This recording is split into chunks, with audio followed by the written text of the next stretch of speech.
fuck up, samurai. We have a city to burn.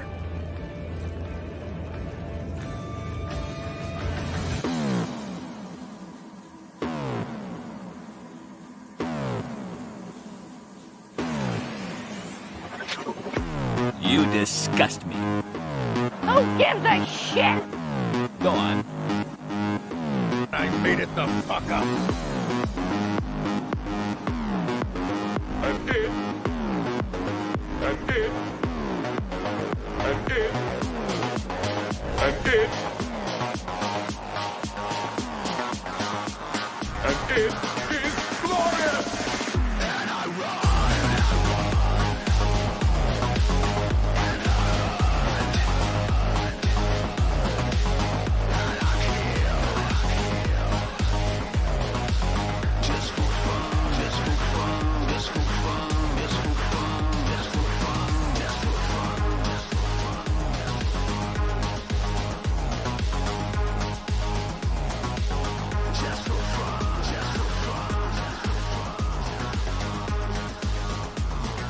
I'm sorry.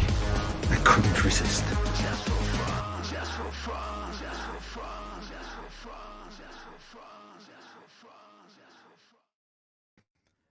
Hello, everybody out there in YouTube land. It's your T-shirted historian, and welcome to Tuesday with Geeks. I got Greg in here. Hello. How you doing, man? Good. How's it going? Well, I got about 4 hours of sleep last night, so I am running on an empty tank. But I'm here. We got a show to do, and Ironcaster says he'll be a little bit late. So there's that. Oh, he lacks discipline. Yes, well, you know, he's a crazy fool who tries to do a show before he does a show after getting off work, so. Yo, dog, I heard you like shows. How about some more shows for your shows? No kidding. I remember back when I used to try to do back-to-back shows, and it was rough. I mean, even doing 2 shows a day is pretty rough, just because it's just you gotta be disciplined enough to, you know, realize that you can't get out and do whatever you want to. You got to be kind of like perched really close to the microphone and ready to go. And speaking of which, here we go. We got a caster. I'm close to my microphone. You are. So, how'd your stream go? Not too bad. Wait, which one are we talking about? Monday or Tuesday? Pops. Oh, good. We talked about Pulp Fiction. And you got Squeaka on there now. Yes. Yeah, Squeak has become a regular part of that, and it's pretty fun to kind of come in and get her raw reactions to a lot of films. Yeah, I wish I could get her back on this show, but you know, it is what it is. I miss her. And you know, second. And that's the thing is, you know, it's what I miss about Squeaka is not because she was super duper knowledgeable of everything that we were into. It's because she wasn't. Because, you know, as a kind of like a layman, or, you know, just somebody kind of on the outside looking in on geekdom, her reactions to the stuff was genuine, and it was always interesting and fun. And whenever she had a take on something, it was usually a pretty good one.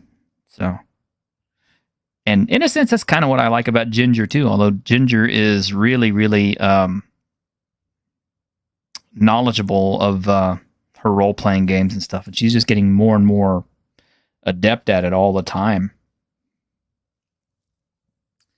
You know, a lot of people, you know, can sit there and throw around these accusations of simping and all this other stuff, and I'm just kind of like, no, it really isn't.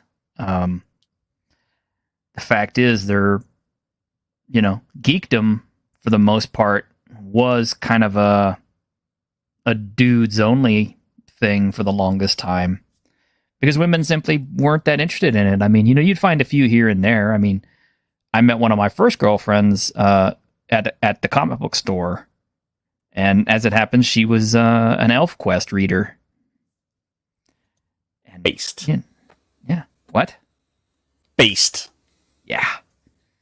Well, I loved ElfQuest too, so And that was kind of the cool thing about ElfQuest, was the fact that ElfQuest brought a lot of women into the comic book scene.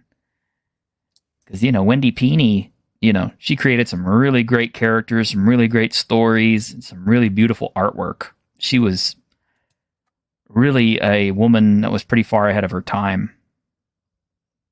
And what she brought to comic books was just great. And the sad thing is all the women who've come after her done their best to destroy that, but not all of them, but there's definitely a few. Although, I was kind of reading a little bit, and it's like Drew Hayes, who did Poison Elves. Yeah. Quest, because his book, Poison Elves, always got compared. You're cutting out.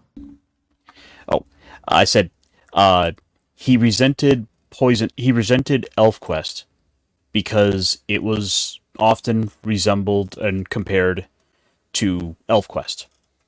Which they were nothing alike whatsoever. By the way, Ironcaster, are you on your microphone's really, really crackling and stuff tonight? I have no idea what's going on. Let me see if this helps. Okay. He's glitching out. He is glitching out. It's the Matrix. The Matrix is taking over, ladies and gentlemen. Well, that's Anything? cool. Well, I don't know. You have to say more. How about this? Is this helping? Yeah, it's fine. Sounds Okay. good. Well, we've got some cool, fun pop culture stuff to talk about this week because a lot of stuff has kind of popped up. And I have a lot of show and tell to start us off with. And I wanted to wait until Ironcaster got on here because I know he's going to be interested in this. Because I already showed him pictures yesterday, so actually seeing it on camera will be cool. But I immediately started asking like 30 questions.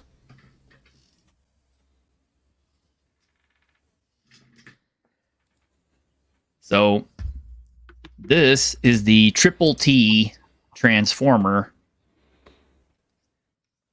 So basically, this is just exactly like Sergeant Slaughter's old Triple T that I bought so many years ago. Except this one transforms into Cup, and I'm not going to transform it on camera because, frankly, it takes forever. In fact, it probably took me a hell of a long time to get this changed into car form from robot form because, well, frankly, I was scared I was going to bust the damn thing by putting too much pressure on some of the limbs and stuff. They've gone a long way in making the transformations much more complex. Yeah, it really was. It was a super duper complex transformation sequence. It took me a little time to figure out how to work it, but and I did not pull the figures out of the packages, but I'll show you why. I actually thought about grabbing one of my original Sergeant Slaughters to put in this, but yeah, the missiles come off, the guns come off, and Cup holds the guns. But this is kind of cool. This is something new that was added that wasn't on the original.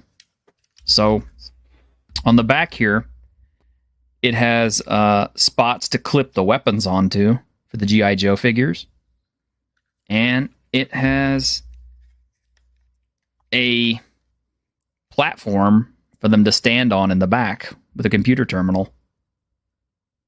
So that's new. That was not on the original toy. Nice. Yeah. But otherwise, this is pretty much an exact replica, except, of course, that it's heavier and it does turn into a giant robot.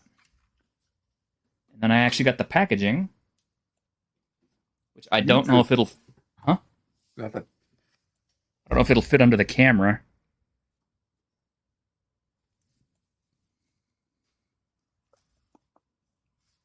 But yeah, this one was pretty cool just because it had, it actually came with 2 G.I. Joes, but they were not the nice big classified ones. Instead, they were the little guys.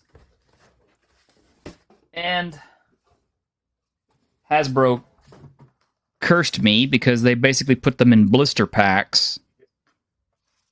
So now I have the choice between, opening these up and never being able to put them back together, or leaving them in their blister packs pretty much for eternity. So I'm choosing to leave them in the blister packs, especially since I have the originals of these. But you give it time, and that glue's going to wear off. Yeah, that is also true. But I do notice one thing that has changed from the originals, and that is the hands have gotten a little bit more rounded out and better able to hold their weaponry. This M16 with an M203 on it is different from the original because the original one was bigger. This pack, I think, was a little different. And it does have the file card, but the file card is abbreviated. So, like, this is the only part in here that's English, and the rest of it is all in other languages. Which is largely been the standard MO for a lot of your toy manufacturers, to just do one label set, one packaging set, and then that can work for every single part of the world. Well, this particular Sergeant Slaughter never had his own blister pack. This is kind of a combination. The original that came with the Triple T had a green, or had green leggings with black tiger stripes, and he didn't have the swagger stick. In fact, he didn't come with a weapon at all. The swagger stick came with the mail-in Sergeant Slaughter, and it didn't have that tassel on the end of it. Also, his hat was not brown. It was green. The brown hat was only on the mail-in version, and the whistle was black. It wasn't gold. So this is, in effect, a brand new Sergeant Slaughter figure to add to my collection of Sergeant Slaughter figures. For the Slaughter Shrine. Yeah, pretty much. I can now construct the Slaughter line. Say that 5 times. I can't do it. Of had 4 hours of sleep. There's no way. I can't be that funny today.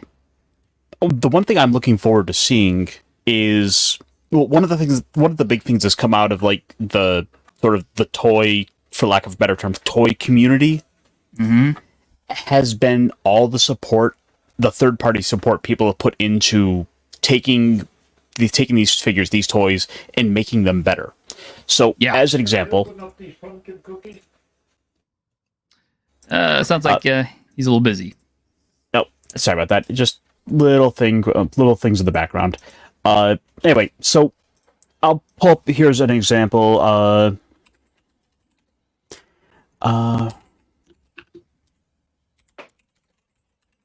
Sorry, trying to type and talk at the same time. Just as an example, and I'll show you here just an example of this. The one of the other crossovers that Hasbro's gone and done was for the Teenage Ninja Turtles. Yep. Yeah. And this toy is now out. I've seen it in stores. It's one I kind of want to pick up.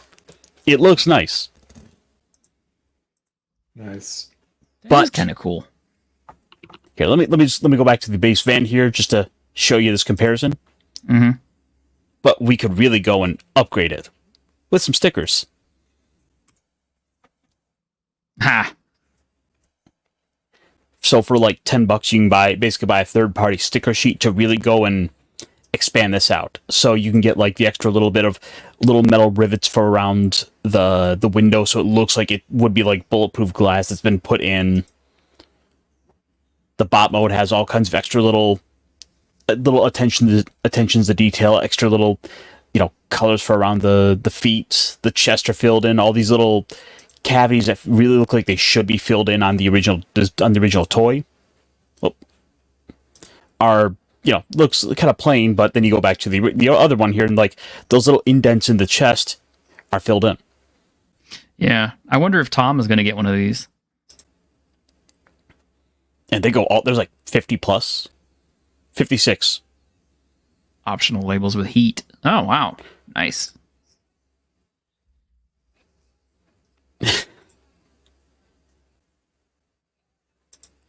So awesome ones. All that said, Jay Ryan opened up almost all the Power Ranger Turtle toys on his channel. Oh, that's right. They did that. So the big question I'm having is really going to be what are they going to do to flesh out Triple T Cup? Don't know.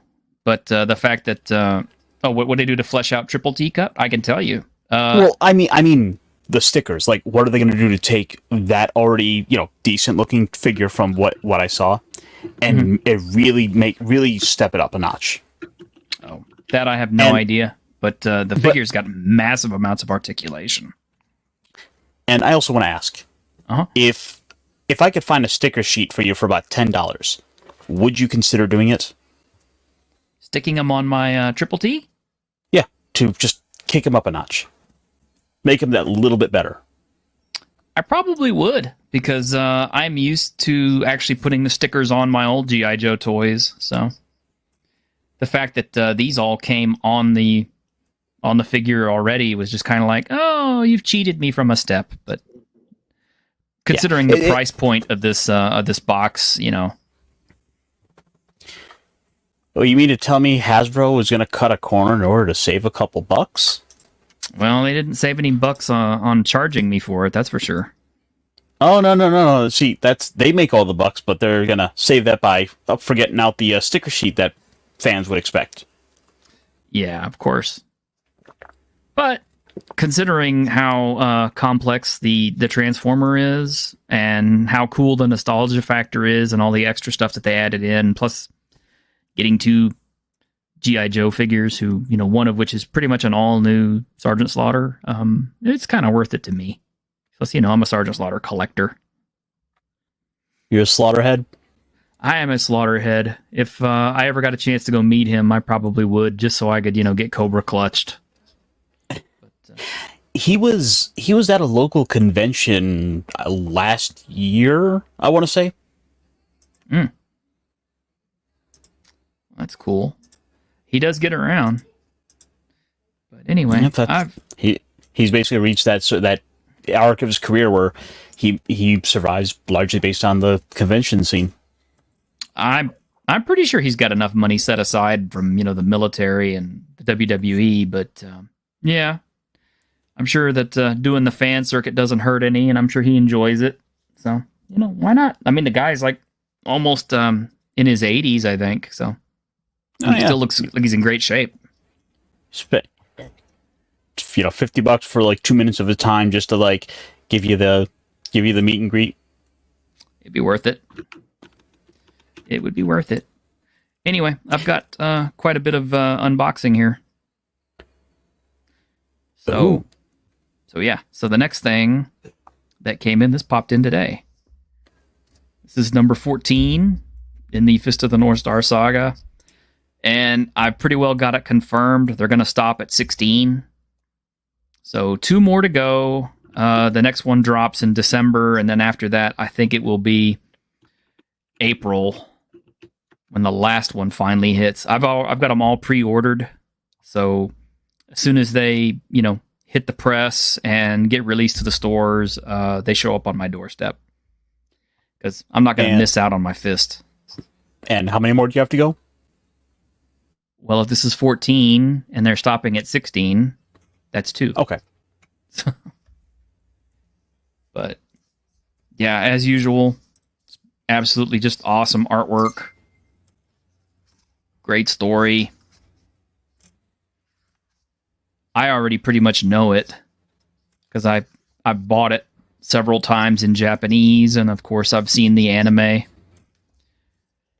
But actually having the manga in English is really cool.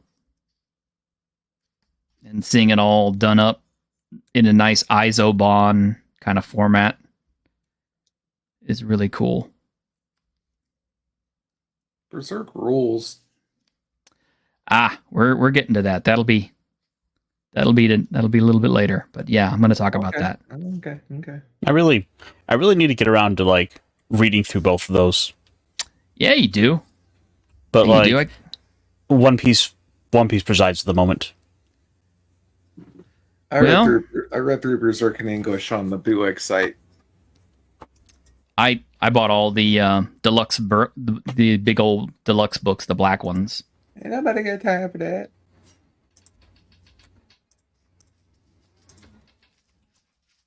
I had to have those. I'm not going to buy the little books. These are going to be... I'm going to show you more of these when I do official unboxing. But yeah, this showed up. And that artwork looks great. This is another OSR type system. Interesting. And from what I've read from the PDF, it's pretty neat, but it is using six-siders instead of the typical OSR stuff. So I'm really kind of looking forward to reading through it and seeing what the differences are. But of course, I got to make a video showing off the book, so seeing what you get out of it. But I have high hopes for it. I don't know how much more stuff has been made for it, but this was the initial product, and figured I'd step in and check it out.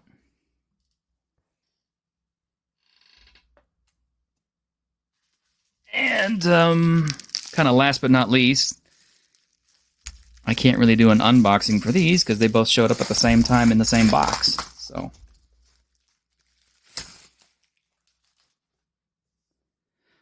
but from our friends at Exalted Funeral, we have Settlers of a Dead God. I don't know a whole lot about this, although, you know, it is obviously it's old school Essentials compatible. My understanding is the entire campaign does take place within the corpse of a dead god. And I'm curious to read through it. Yeah, a dead god that is slowly decomposing. So I am looking forward to getting the review done on this and getting it out there to everybody. So you got something to look forward to. And this was kind of interesting. This is Dungeon Remastered. I have not looked at this at all. I haven't looked at either of them at all. But my understanding is this is kind of in the vein of Dot Hack, because the system, the game takes place in basically like an MMO that has been shut down, and you play characters who are trapped inside basically the world that's been shut down. And you have to survive in it. I don't know anything about what system it's using, how it plays, or what the artwork looks like, or anything else. I bought this solely because it sounded like it's a really cool idea. So I am genuinely looking forward to opening this one on the air and checking it out and going through it with genuine reactions, just like I do with all my other unboxing videos. Nothing from you guys? You guys are really quiet. Oh, sorry. I was getting some stuff set up for another little topic.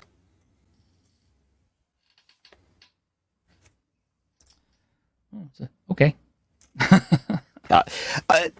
It like I said, it's something that I don't know much about. The other settler, the settler one has just been a book that's been kind of on my radar. Just, well, one, because old school Essentials, but also because it has been, Necrotic Gnome? Or Exalted Funeral. Yeah. Yeah. I really like Exalted Funeral because they've got a lot of really neat indie stuff. They do print out very nice books. You know, and you could really spend a lot of money on there really quickly. Over last summer, they did some kind of sale where it was like, they gave you a bunch of stuff that was like next to free. For example, I got a Frisbee for like $1, and I just had to pay for like shipping. So I wound up buying a bunch of other stuff, including some like silly like 1-page rule about playing Alf. Yeah, they have a lot of that kind of stuff. I've got like dice trays and pins and all kinds of stuff that they gave away as part of their promotions for when you buy books. And so I got all that stuff whenever I picked up Outcast Silver Raiders, which that video is doing pretty well, apparently. So a lot of people are showing some interest in that. But that one looks pretty exciting, too. I would actually like to run that for my group sometime. But you mean when we're not playing the settlement game? When we're not playing the settlement game, of course, yeah. I'm going to have to find a good stopping point for that. But considering that we've been on hiatus for as long as we have, I will probably push all the way through October and may consider picking up something new in November. Well, I mean, just to throw the idea out, the challenge could change into they have to survive. Like, the players have to survive 3 months until like a ship can come along to rescue them.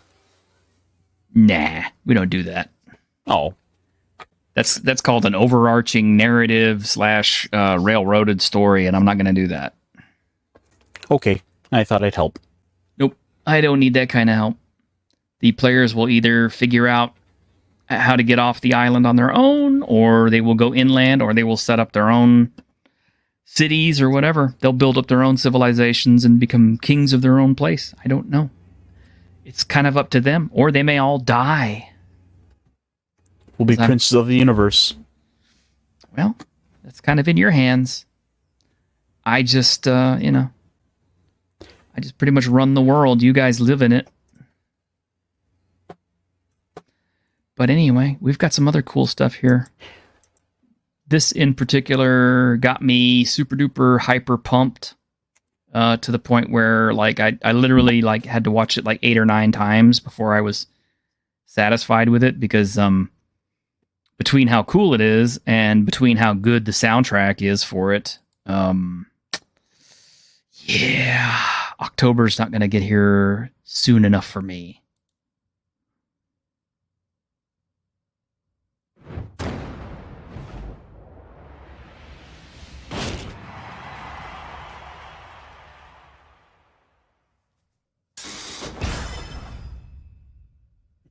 It's been 30 years. I can't believe it. I don't feel that old, but I guess so.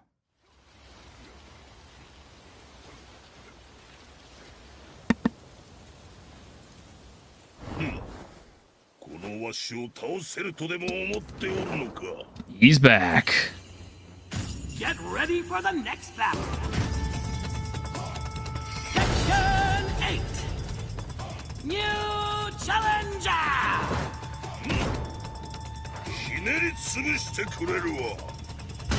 Heihachi Mishima. やはり生きていたか、平八。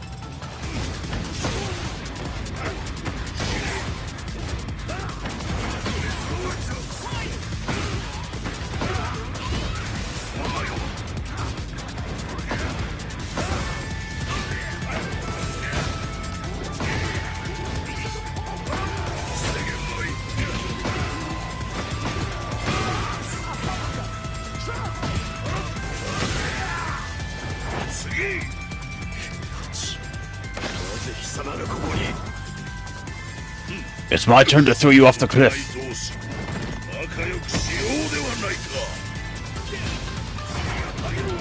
I have to tell you, man, Heihachi has always been one of my favorite characters of all the Tekken series. I love that old man so much. He's the most iconic character of the franchise, I think. Pretty much, that hairstyle kind of is Tekken. So when they killed him... You remember back in Soul Fighter, or Soul Calibur. Yes, thank you, Soul Calibur. They got a Tekken character. Yeah, that was a PlayStation exclusive, and believe me, yep. I was very happy I had a PlayStation 2, because yes, I got to play Heihachi, and as a matter of fact, Heihachi was my most played character in that game. I had Link. You were Xbox? Oh no, Xbox was Spawn. Yep, was it GameCube was Link. Link. Yeah, GameCube had Link.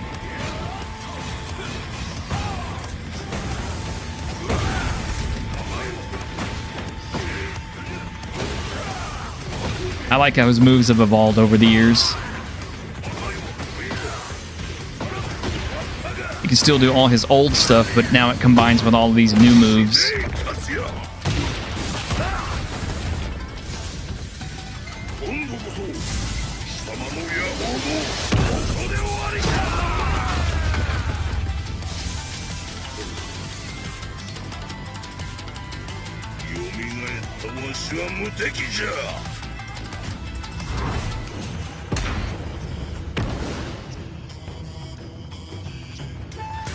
I was actually surprised how fast they got him. Because, yeah, early access is in 6 days, and then official release is October 3rd. Which, that's really fast, considering we got our last Tekken character in July. At the end of July.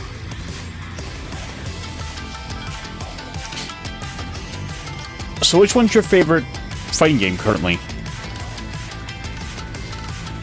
Ooh. Like, if you only keep one. And I'm not talking about the legacy of all of them. Like, oh, this one was great 20 years ago. I mean, which current fighting game is the one you would keep today?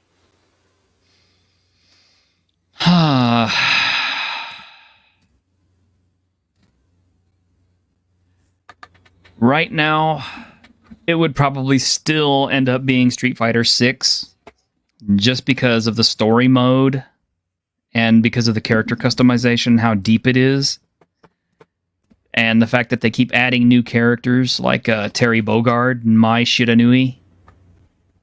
So I think it's got potential to have some really, really cool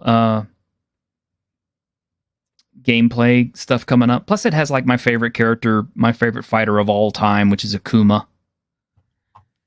But yeah, if between it and Tekken 8, it's kind of rough.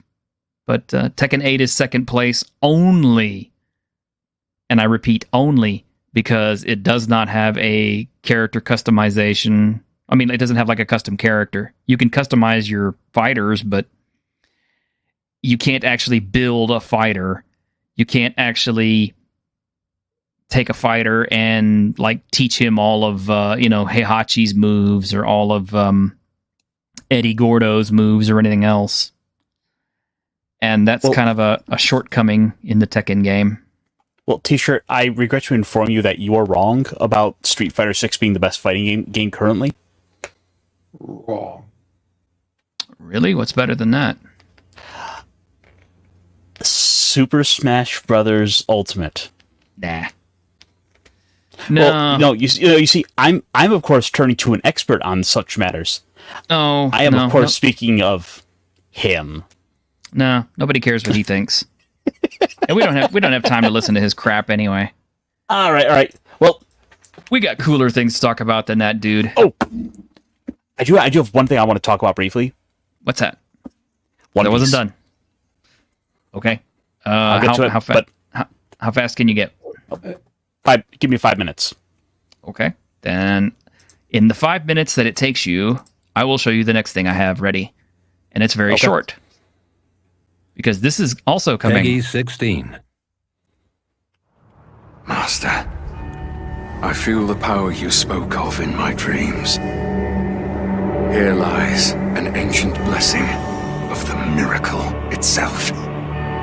I will overcome your tests. This I swear as long as my body casts its shadow.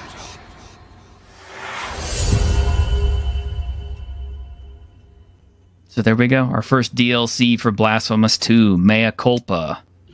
Coming out October 31st. This I swear as long as something that's kind of cool. I will overcome your dreams. Let's see. Here lies an ancient blessing. There's a dead dude inside of his sword. I'm a dude hitting you with another dude. Well, I'm covered in the mask of another dude. Yep, well, I'm covered in the mask of another dude. I don't know. Maybe I'm just the only Blasphemous fan out there, but Yeah, I tried to play through it and it didn't capture me. It's hard. I see. I thought you would have been all over that other new game that got announced today. Today? Which one? Legacy of Kain remasters. No. Well, let me pull back on that. I loved the first Legacy of Kain. Because the first one was really unique. It was different. It was cool. It was gory. It had a neat story to it. And it had a protagonist that was really sharp. The ending was kind of crap. Because you fought through the entire game and it took you hours and hours to do it. And then it all came down to one choice at the very end of the game as to whether you got the good or the bad ending. And of course, whether you got the good or the bad ending was kind of ambiguous. But the canonical ending is the one that's considered bad, where he basically becomes a dark god and rules over humanity. But I did not like the 3D stuff with the Soul Reaver and all that other junk. That was not my bag. Those were good. Well, I mean, I'm glad you liked them, but I did not care for those. Legacy of Kain was like, to me, it was like Resident Evil. Like, you played it way back in that day, and it was like super edgy and cool. And now, if you go back and revisit it, it's like unplayable.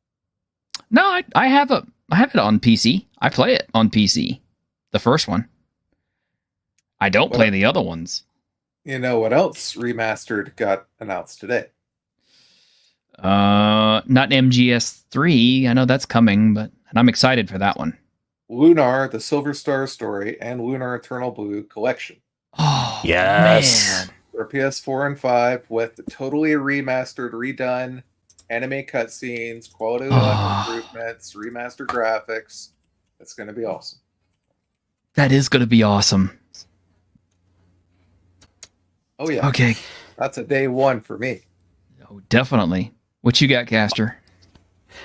Oh, that one I'm going to wait for the eventual PC port. But we did get some cast. So anyway, for what I wanted to talk about. Well, we got a bunch of casting news for One Piece.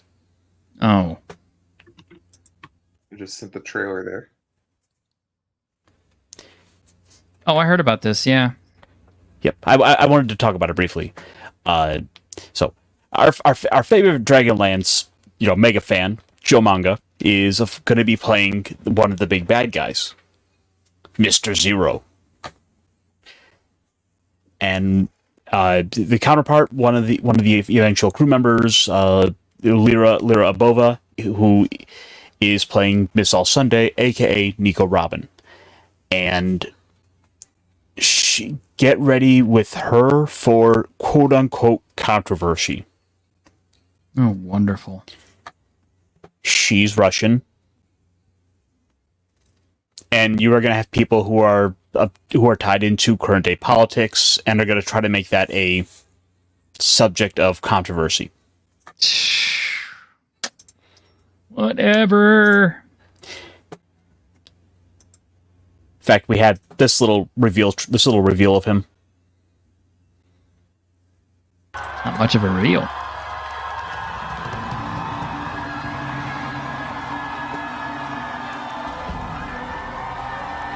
Geek Week 2024. Give Yeah. it up. Put it on the audience with all their straw hats. Oh, they love it. In fact, and we had one other little reveal here to make their debut in season. of one other important character being revealed here. Okay. Season 2. Look at this. Oh my god. This is crazy. From the cast readings, we have our first look at Tony Chopper, who is going to become one of the key members of the Straw Hat Pirates. So this could be one of those all CGI characters that it was always one of the big questions with the series of how much are they going to allocate to the show for budget, because you're going to have a reindeer in and for one of your crew members. I wish I could get more excited about it, but I don't know anything about it, so I'm just going to be experiencing it for the first time. Not that that's a bad thing, because I really did enjoy the live-action One Piece that I saw on Netflix, so I'm assuming that this next season is going to be just as good, if not better, because they proved that not only was it financially successful, but that the fans really enjoyed it. So, and even people like me who are not fans of the stuff are enjoying it. So it's been a fascinating like last year or two with the franchise, because I think One Piece has gotten to that point of acclaim now that it's sort of managed to transcend anime fans. Like it's gotten to that Dragon Ball status for the normie recognition. Definitely. Speaking of which, I'm still surprised at how much Dragon Ball holds up and how revered it still is after all this time. Oh God! Like there are parts of Mexico, which, by the way, loves Dragon Ball more than I think even the Japanese. Like I've heard stories by people down in like the southern parts of Mexico with like names like Vegeta. I believe it. Yeah, there's the one meme that's like new season of Dragon Ball Super launches, like cartel violence decreases 95%. I've heard of that. Well, I mean, oh God! I mean, well, Akira Toriyama's death did actually cause the cartels to have a day of peace. I heard about that. It's pretty amazing, when a piece of media can transcend, reality in such a way. And the death of another mangaka also had quite an impact on everybody, especially myself, because I know whenever I did my unboxing and reveal for the final issue that he did, Kentaro Miura, I couldn't help it. I got noticeably, choked up and, actually, cried on the video because I was pretty upset about it. But, not so long ago, they announced that Kuji Mori was going to be taking over for Berserk because he was Kentaro Miura's best friend growing up, more or less.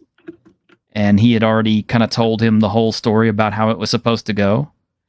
And I'm happy that under Koji Mori's supervision,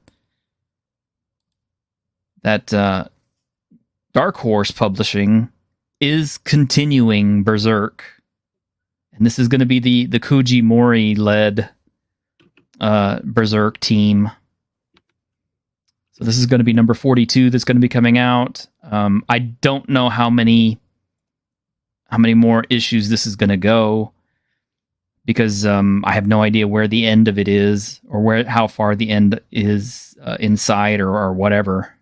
I'm just looking forward to reading more Berserk and buying another deluxe edition when it comes out, of course, which it will. But I thought that was pretty tremendous news, because for the longest time it seemed like Berserk's fate in the United States was pretty, was pretty well unknown after Kentaro Miura died. So this makes me very happy. I'm sure the studio would want it to go on for quite a bit longer, so they can sell a few more volumes. Oh, I'm sure. And I would really like to check out the numbers, the sales figures on Berserk for Dark Horse someday, because I bet they're pretty high.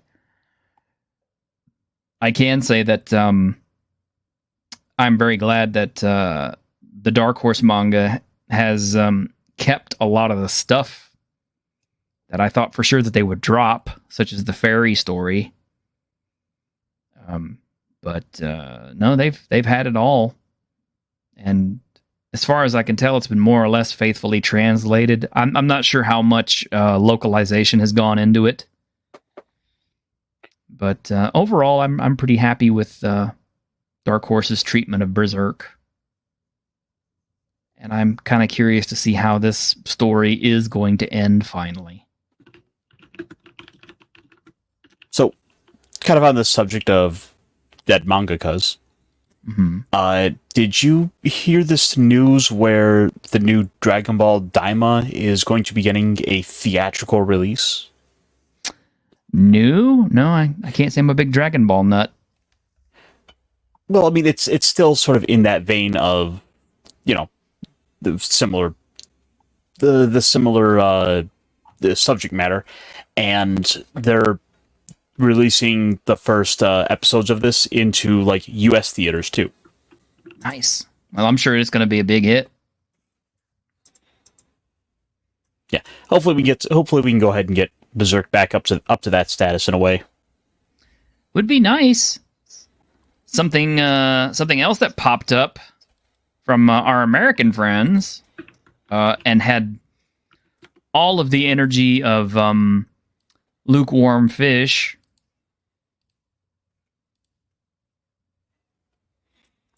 Because I don't know anybody who's talking. Nobody is talking about this. Nobody cares.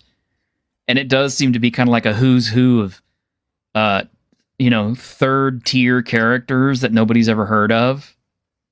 I mean, what you got? Ghost. You got what is it? Red, whatever his name is. I don't know. I didn't see the Black Widow movie, and I guess that's supposed to be Taskmaster. But that's the problem. Like, practically everyone in this is a character that was introduced in the movie that nobody gave a shit about. The only exception here is Sebastian Stan, like not even dead center, just kind of off center, like high, like about 4 people back. Yeah. Because you look at this and like the Red Guardian is like, who the fuck was that? I don't know. He was some character. He was basically a guy who got basically made the herder man joke in a Black Widow movie. Ghost was a who the fuck even in an unwatched Ant-Man movie. Language. Yeah. And you got U.S. Agent, who was in a Marvel show that I don't think anybody really cared about. You got Taskmaster down there, I think. I think that's who that's supposed to be in the mask. Taskmistress, yeah. Well, no, Taskmaster, but they gender swapped the character. Yeah. And I don't know who the guy is who's getting hit in the face with the gun. I thought it was Hawkeye at first, but it's basically just Gordon Levitt. Oh, okay, just Gordon Levitt. And then I don't know who the blonde chick is. That's Black Widow. Oh, is that the new Black Widow? Yes. Oh, so man.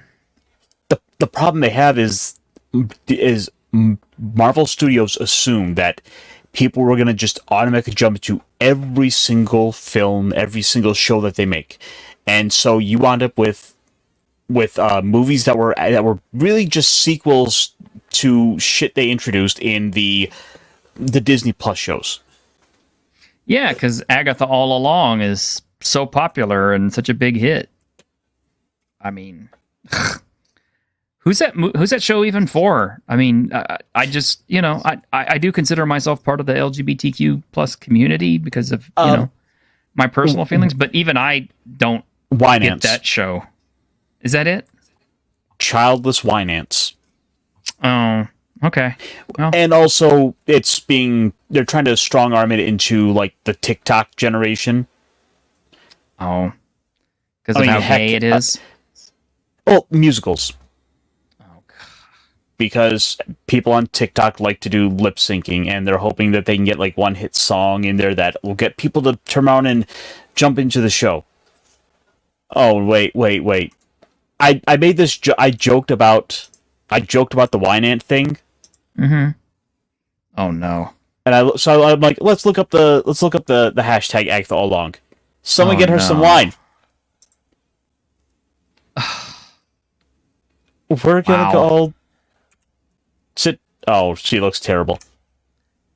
I remember. Like I said, I remember. Winans. I remember they talked to the cast behind the show, and none of them knew a damn thing about any of the Marvel universe characters or anything. I mean, who's this for? And the problem is, the problem ultimately is that they're trying to cut so deep with this stuff because they figure if they grab the unknown stuff, they can make all the changes in the world to it, which is why they did the Inhumans. But the problem is, they're cutting down to the D-list characters that are D-list for a reason. They're characters nobody cares. Like 5 people care about. People who liked Agatha Harkness liked her because she was the old lady who took care of Franklin Richards for the Fantastic Four. She was an old lady. Yep. And granted, I mean, the actress who plays her is not bad looking. I mean, she's like 51, 52, so she's my age, but her mouth is kind of weird looking. And for some reason, she really, really wanted to be nude in a scene, even though she's not really nude, because she's all covered up. But I'm just kind of like, this is supposed to be on Disney Plus for the kids? I don't know. I promise, guys, we're not gonna end everything on a negative. But I did want to show this off before we ended tonight, because $3 million, and this dude didn't think to incorporate the dice with his game, so instead he's having a fresh campaign for some dice for his new game. Did he not get the memo that nobody does the open mouth thing anymore? I mean, I don't know. But apparently he's 5,000 on the way to his 25,000 stretch or his goal, with 14 days to go. I'm sure he'll make it because, he's Matt Colville. People will buy his used toilet paper. I mean, apparently so. He's got a fan following like nothing I've ever seen, which I haven't heard anything in particular that he said that really makes me want to jump on his bandwagon. And I certainly don't feel like supporting a game that hadn't even been made yet. But, what the hell? He got $3 million off of it, so... So, I will say on the subject of Matt Colville, his advice videos can be worthwhile, but the problem I have with them is I cannot listen too long because he talks too fast. I have to actively slow him down just to be able to actually listen to his video and not be bothered. Well, I think it's funny that he hadn't even gotten the dice for his game figured out until a month ago. So he didn't even know what kind of dice he was going to use for his brand new $3 million game. But I don't know. To me, he has really big George R.R. Martin energy in that, George R.R. Martin became a huge mega success off of, obviously his Game of Thrones books or his Song of Ice and Fire books, to the point where, he's got insane amounts of money. I mean, at least for the average person. And he doesn't have to do any more books.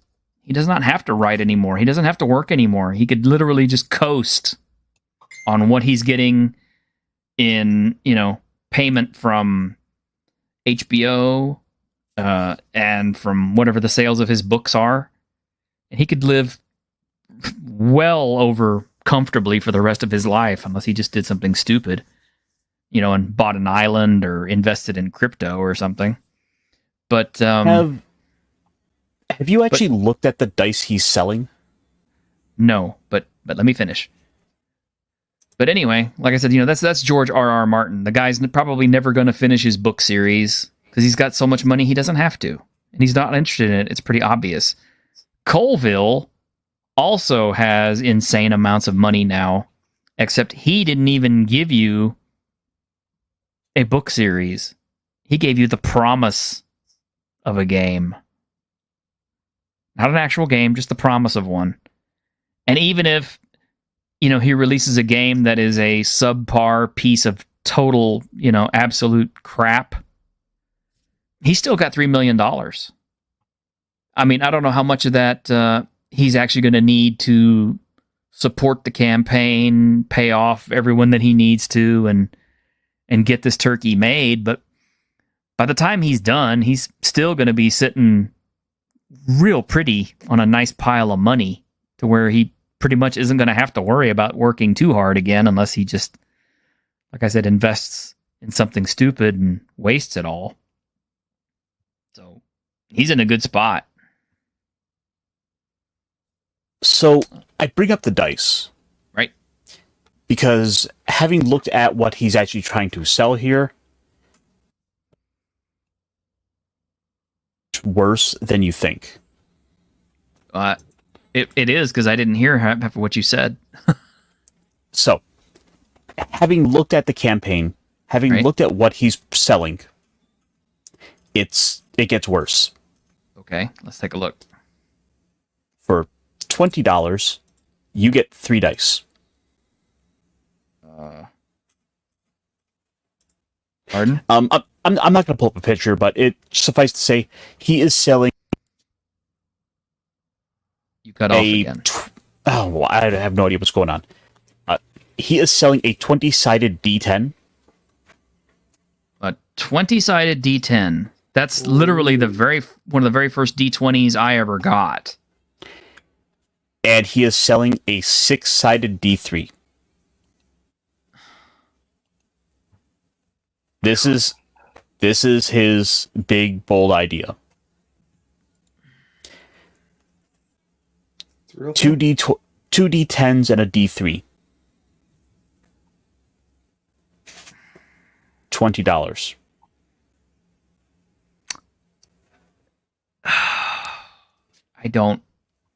I can't even comprehend. And I'm sure people will buy it. And is he offering it in a variety of colors and shades and all that jazz? Well, of course. Of course he is. Here you go. So how much to buy an entire set of these things? $100? Oh yeah, there's 5 boxes, 20. Yeah, it'd be $100 to buy the whole set. Let's see. All 5 hero dice boxes for $225. Oh my god. What are they made out of? Jade? Here you go. The box of dice and all 5 hero dice boxes. 12 D10s plus 5 D3s. Okay, so the box itself does have basically 5 sets of dice and foam padding. And then you also get the sets of hero dice. So you're actually getting 10 sets of dice for his game? Yeah, but for that same amount of money, I could get a whole bunch of boxes from of Eldritch dice and stuff, because I have bought those before. So for $150, you can get Good King Osmond's box of dice, which has 12 D10s plus 5 D3, which doesn't quite math right to me. No, it doesn't. For $90, you could just get the 5 hero boxes for a $10 discount. And then each hero box individually is $20. Yes. Wow. Now, I will at least say, from a retailer from sort of that retailer perspective of putting a product on a shelf, the boxes kind of look nice. I could see. I think they would look good on a shelf or on hanging on a peg. Yeah, definitely. They would look good being sold in a store, but $20 for 3 dice, and the dice don't even look like they're anything that special. They look like designs that I have seen sold for pennies in Amazon. I mean, are these made out of like special materials, like aluminum or something? Or are they just plastic dice? I think they're just resin. Gentlemen, No, if- I'm in the wrong line of work. I really am. You need to sell people hope. Apparently so. I guess tomorrow I'm going to start that Kickstarter. Hey guys, buy my game. It's only $1,000 for like an opening thing, and I promise, and within the next 6 to 8 years, I'll have a game for you. I have more of it completed than Matt Colville. I don't get it, man. It's only because he's a popular YouTuber. That's the only reason. Yeah, that's all it is he's just basically coasting by on his popularity. That's pretty much it. I don't dislike the guy because he's successful. I should add, because it's real easy to fall into that trap, the Shadow Dark trap where you just dislike somebody because they're successful. I mean, I don't mind the fact that, he is successful and he got $3 million for his Kickstarter. What I mind is the fact that he got $3 million for a Kickstarter for a game that he hadn't even made yet. And has really nothing to show for it, as far as I can tell. I mean, he's got a big old email list. Well, that's great. But so he's able to push all those emails and get people's attention. He's got some 19,000 people signed up on Patreon. Wow. I need 9,000 paid members paying about $8 each. I kind of wonder what the numbers on Daggerheart are going to be like.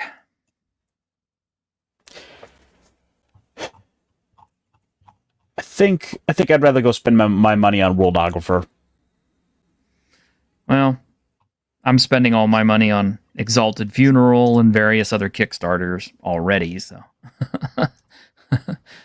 I'm pretty well spoken for. I put my money where my mouth is. So I support my friends. I support my friends' Kickstarters. I do what I can. I know Titans of Fallen Earth is coming, so right. I'm definitely gonna jump on that when it comes out. And Ironcaster, I'm surprised you're not more excited about it, considering it's giant mecha and kaiju. I mean, I figured you would have been creaming yourself to get a look at that. Oh, I'm looking forward to it, but I'm waiting for the tangible final product, so to speak. I'm waiting for the actual book. Yeah, I'm waiting for details. Fair enough. Well, all right, guys. We're at our hour mark, and we've covered a lot of stuff. It wasn't all negative, definitely. We had a lot of great positive stuff to show off tonight because, like I said, we're a show that builds on positivity, not necessarily negativity. Although we did have some nasty things to say about a few things, but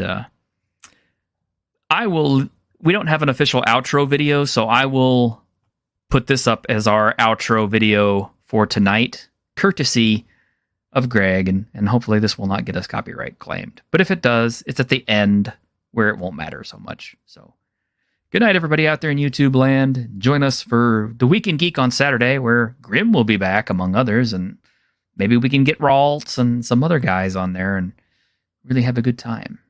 Nice. Until then, take care.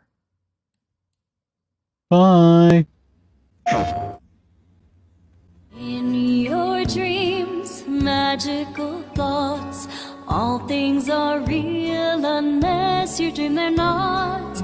In your dreams, love. Oh yeah, we're so gonna get claimed for this. Carried on wings of hope. Would you like me to sing it? This isn't just my adventure, Luna. It's ours.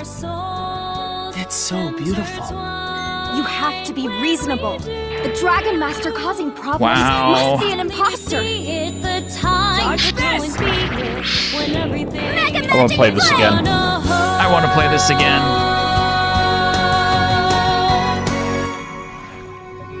Let's rise the dreams of your heart.